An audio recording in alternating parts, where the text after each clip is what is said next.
Boa tarde, seja muito bem-vindo ao Planeta Campo dessa sexta-feira. Eu sou a Yael Bonfim e no programa de hoje você vai ver. Vamos falar do mercado de créditos de carbono que já é realidade dentro da porteira em alguns lugares do Brasil. Também vamos falar de hidrogênio verde, uma importante fonte renovável de energia. E olha só, consumo de carne na Alemanha vem caindo devido à chamada onda verde. Mas será que a pecuária é a grande responsável pelas mudanças climáticas? Fica aqui comigo porque daqui a pouco a gente vai falar sobre esse assunto. Começa agora o Planeta Campo.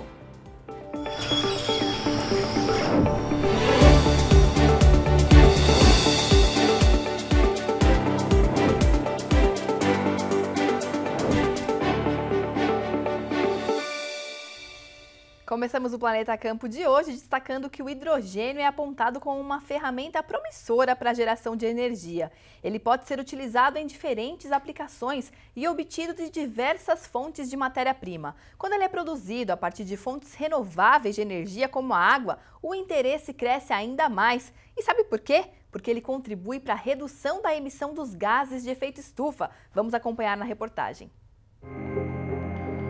O hidrogênio verde é produzido a partir da eletrólise da água. Ele é considerado um processo de produção de energia sem emissão de gases de efeito estufa.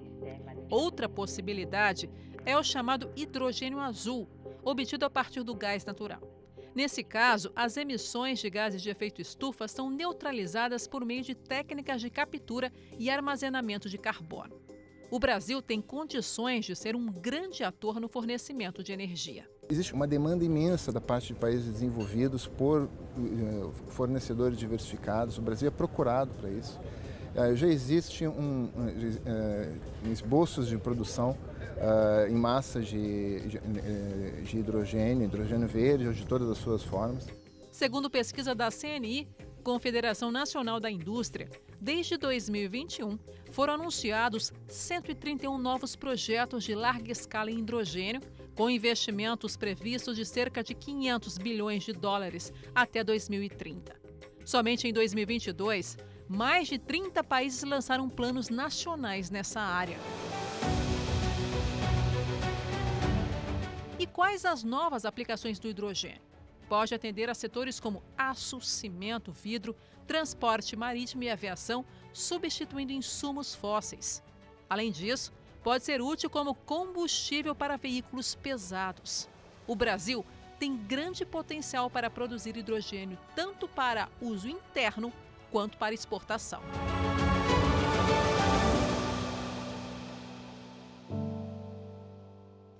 O hidrogênio verde é uma grande promessa aí para o futuro. E no Planeta Campo a gente tem falado muito sobre o mercado de créditos de carbono. Esse mercado permite que empresas, organizações e indivíduos compensem as suas emissões de gases de efeito estufa a partir da aquisição de créditos gerados por projetos de redução de emissões ou captura de carbono. Dentro da porteira, essa realidade já existe e a equipe do Planeta Campo traz as informações para a gente. Muito boa tarde, Michele. Boa tarde, Yael. Uma boa tarde a você, uma boa tarde para todo mundo que está acompanhando o Planeta Campo de hoje. Sim, a gente tem falado muito de mercado de carbono e hoje a gente vai conhecer na prática uma empresa, um produtor que já faz parte desse mercado. Quem está ao meu lado é o Marlos Alves, ele é presidente da Algar Farm. Antes de mais nada, eu quero te agradecer a entrevista, seja bem-vindo ao Planeta Campo. E eu queria que você contasse para a gente, Marlos, como é que a empresa entrou no mercado de carbono?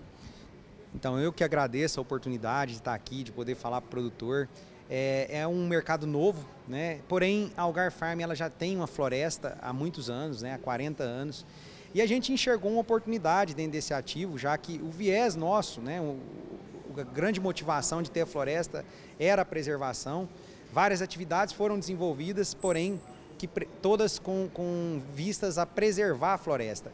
E agora, desde 2017, a gente de fato iniciou um processo de certificação dessa área, que foi um processo longo, um processo que envolveu vários quesitos, várias adequações, trouxe um aprendizado muito grande para a gente também, mas que deu certo, um processo que durou aí mais de 3 anos e que a gente conseguiu concluir ele com êxito em 2021 e fazer a primeira comercialização de créditos dentro desse cenário aí da floresta.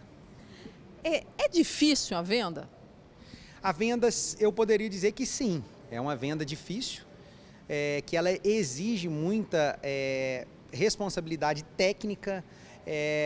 A gente precisa, de fato, adequar processos que a gente tem, porém não é impossível, né? Eu acho que se a gente falasse no horizonte 10, 15 anos atrás, materializar um projeto como esse era muito mais difícil. Porém, a gente tem uma procura muito grande para os projetos que de fato se viabilizaram, né? Eu diria que assim, a venda em si ela não é tão difícil. O difícil é chegar até a habilitação da venda. Todas as certificações, toda a responsabilidade social que a gente assume, tudo isso, né, que habilita a gente a acessar o mercado do carbono, é mais difícil que a venda em si, né? Então, eu acho que é um mercado muito promissor e que a gente, com pessoas adequadas, né, enfim, com todo o acesso que a gente tem hoje ao mercado, é viável, né? Quais os produtos que vocês comercializaram? Então, hoje, a Algar Farming, ela é uma empresa que tem como diretriz estratégica a diversificação. Então, nós somos um operador agrícola que passou também a operar áreas de floresta, né? Então, a gente tem uma diversificação de produtos muito grande e um dos produtos nossos é o produto carbono, né? E dentro da floresta, outra torre de negócio que a gente tem, por exemplo, é o manejo florestal. E dentro da agricultura, basicamente todos os produtos agrícolas, já que a gente olha muito a questão da aptidão agrícola, né? Não só da rentabilidade, mas do que a gente coloca no lugar certo, né? E a gente olha isso com muita atenção para que a gente possa rentabilizar a nossa área da melhor forma possível. Então a gente trabalha com muitos produtos, e eu falei de agricultura, mas a gente tem também a pecuária através de serviço de Boitel, atuando em 3 geografias, né? Então, a gente atua no Triângulo Mineiro, no Mato Grosso do Sul e no Pará. E cada ativo desse, com certeza, tem sua aptidão mais bem direcionada, né? Vale a pena para o produtor, então, se inserir no mercado de carbono? Vale a pena para o produtor, porém é um mercado muito especializado, é um mercado que ele vai demandar pessoas da área, ele vai exigir uma certa resiliência sob o ponto de vista de adequação dos ativos. Eu acho que um grande desafio que a gente tem no país ainda é o desafio fundiário, então o produtor tem que estar preparado para isso, mas eu acredito que é um caminho sem volta, é um caminho que todos os operadores agrícolas eles vão passar a povoar esse caminho e com muito êxito, eu tenho certeza, já que são empresários fantásticos e bem-sucedidos. Meu querido, muito obrigada pela entrevista, viu? Eu que agradeço. É isso. Voltamos com vocês aí no estúdio. Muito obrigada aí pelas informações. Então agora a gente faz um rápido intervalo e no próximo bloco você vai ver que uma onda verde está tomando conta da Alemanha. Pessoas que reduziram o consumo de carne bovina acreditando que isso pode ajudar o meio ambiente. Mas será? A pecuária tem cada vez mais provado que os bois não são os vilões dos gases de efeito estufa. E a gente vai continuar falando desse assunto daqui a pouco, hein? A gente já volta.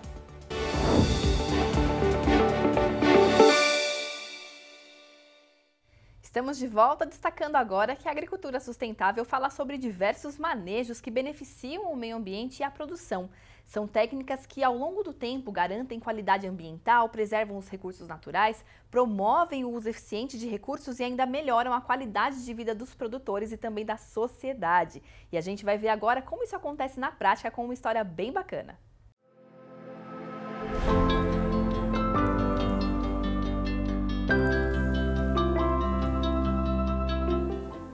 Meu nome é Paula Silvério Ferrão, sou engenheira ambiental de formação e sou coordenadora ambiental e da qualidade na SLC Agrícola, onde o meu papel hoje é desenvolver a minha equipe para que eles consigam realizar os seus melhores e maiores desejos aí profissional na sua carreira. Os maiores impactos do meu trabalho com relação à sustentabilidade é atuar no entendimento das pessoas na empresa onde eu trabalho, para que elas entendam o seu principal papel para o desenvolvimento sustentável.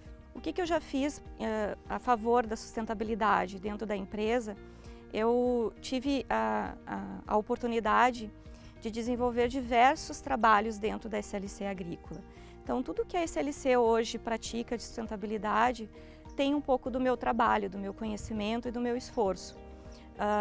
Um dos projetos que eu tenho desenvolvido nos últimos tempos é a implantação da economia circular como projeto piloto na Fazenda Pamplona, onde nós desenvolvemos uma ecofábrica, uma compostagem em nível industrial, um nível grande, para dar destino a todos os resíduos orgânicos gerados dentro da fazenda.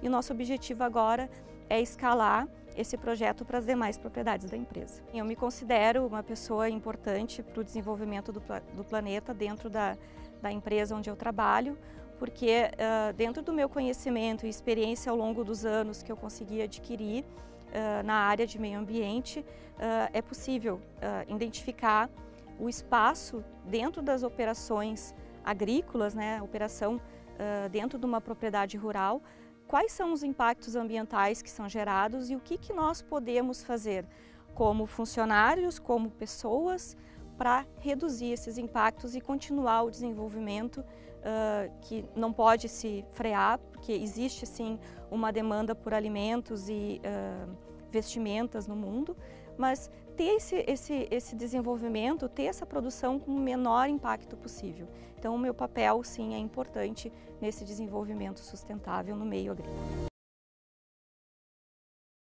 Que bacana! Obrigada por compartilhar a sua experiência com a gente. E uma pesquisa na Alemanha mostrou que por 3 anos consecutivos o consumo de carne vermelha está em queda no país. Isso mesmo, em 2022 os alemães comeram cerca de 4 quilos de carne a menos por pessoa em comparação com 2021. É uma onda verde que vem levando a população do país a optar por uma dieta baseada em vegetais e isso pode ser o motivo desse declínio do consumo de carne. Pelo menos, essa é a explicação do Centro Federal de Informações para a Agricultura da Alemanha. Esse é o nível mais baixo desde 1989, quando os cálculos de consumo começaram. Além disso, 10% dos alemães seguem uma alimentação vegetariana e 2% vegana. E sabe como grande parte da população se descreve? Como flexitariana, comendo carne apenas ocasionalmente. E essa tendência de comer menos carne é ainda maior entre os jovens. No grupo de 15 a 29 anos, há o dobro de pessoas que seguem uma dieta vegetariana ou vegana. E na Alemanha, há ainda outro ponto importante nessa nova classificação. O país é o maior mercado de alimentos à base de plantas, seguido pelo Reino Unido, Itália, Espanha e França. E observando as estatísticas, é possível observar também que os alemães diminuíram o consumo da carne bovina e de porco e aumentaram o da carne de frango. Isso porque, segundo eles, ela parece ser mais saudável. Para especialistas, o principal motivo disso tudo é a preocupação das pessoas com as mudanças climáticas e a diminuição dos gases de efeito estufa, já que o gado é apontado como um dos responsáveis pelo gás metano lançado na atmosfera.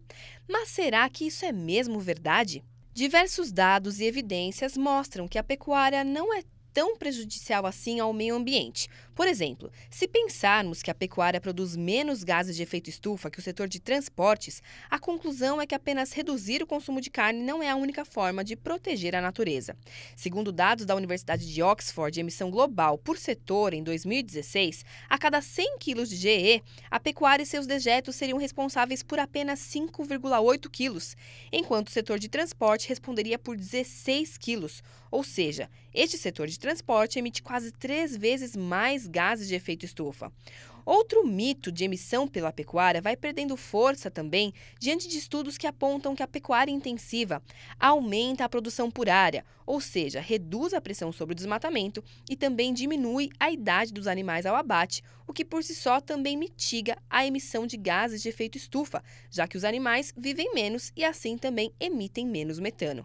Ainda há trabalhos que mostram que o carbono pode ser sequestrado no solo sob as pastagens, contribuindo para um balanço positivo de carbono no setor. Numa fazenda de pecuária, então, pode haver mais carbono fixado do que emitido.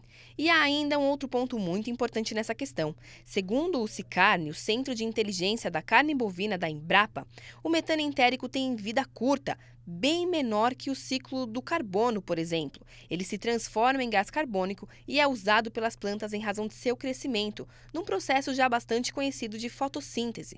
Portanto, o gado não tem tanto a ver assim com o aquecimento global. Para continuarmos analisando essa onda verde na Alemanha, que diz que consumir menos carne ajuda o meio ambiente, podemos pensar que o Brasil, com sua pecuária baseada em pastagens e em solos com grande potencial de sequestrar carbono, emite menos gases de efeito estufa.